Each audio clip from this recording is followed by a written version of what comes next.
Here's some facts. Fact number 2.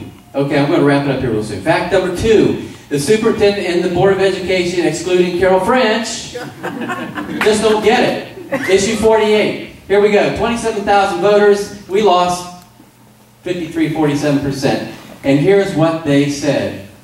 This is a strong statement by our community that they believe in our school system. They believe that Westerville City Schools are providing a quality education experience for our kids, and they're doing it in a fiscally responsible way. They quote Mark Hopkins, but this is my opinion. Ghostwriter Dan Good. That's my opinion. That's not fact, okay? That's just me. Don't take that home and say that's a fact. That's just me.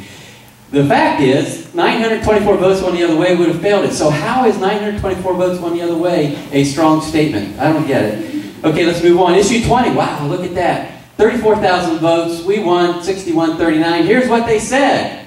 Board member Christy Robbins, president, board member Christy Robbins. We put that question to the community and we heard them loud and clear. We lost 61-39. We heard them loud and clear. It's only fair to do something completely different than what we had on the November ballot. We have the obligation to put the question to the community. And it is a different question. What's different? They don't get it. They don't get it. Here's another fact, and I'm going to wrap it up, I promise. Another fact is we've been talking, there's several in this room who sat in front of the contract negotiating committee. The time to fight a levy is not during the levy, it's at contract negotiations. That's a critical point. And we sat in front of them back in 2009. We told them that a perfect storm was coming. We predicted 2013. We missed it by a year because the state held back some funding. That didn't help, okay? But that's not the reason we need a levy. We need a levy because we have a spending problem, not a revenue problem, right?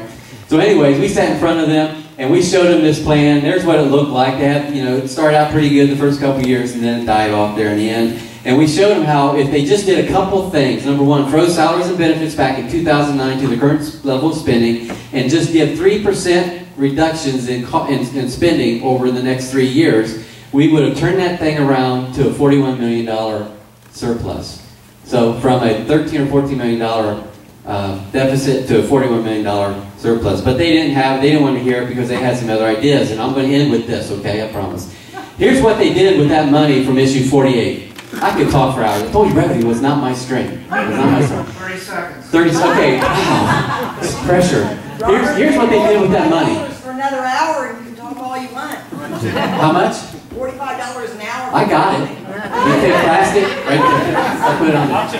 Okay, thank you. So here's what happened with the money we gave in issue 48. How many of y'all know that Dan Good, and I love the guy, I'm telling you, I really do. This is not personal, this is business.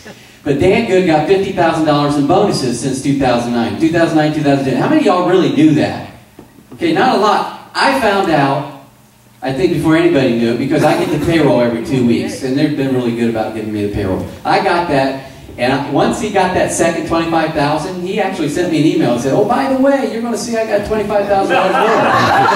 So I said, okay, Dan Good, why is that? He said, it was an at-risk withholding. I go, I don't know what that is. Send me your contract. So I got his contract and looked at it. His salary was $155,000 base. That was pretty good. But in there it said that if he meets goals and objectives, he'll get paid up to $25,000. Now to me, that's a bonus. Where I work, if I meet my goals and objectives and how well I meet them is how much I get. It's a bonus. It's not my base. It's not an at-risk holding. Nobody in the world calls it an at-risk holding. Have you ever heard of a bonus called an at-risk withholding? I'm sorry, Dan, that was a bonus. We tried to drill it home, but he vehemently denied it in front of God and everybody. Also, 5-year contract extension for Dan Good. Wow. He really profited from issue 48. And here's what's happened. Since 2009, he actually makes about $67,000 more a year than 2009. Whoa.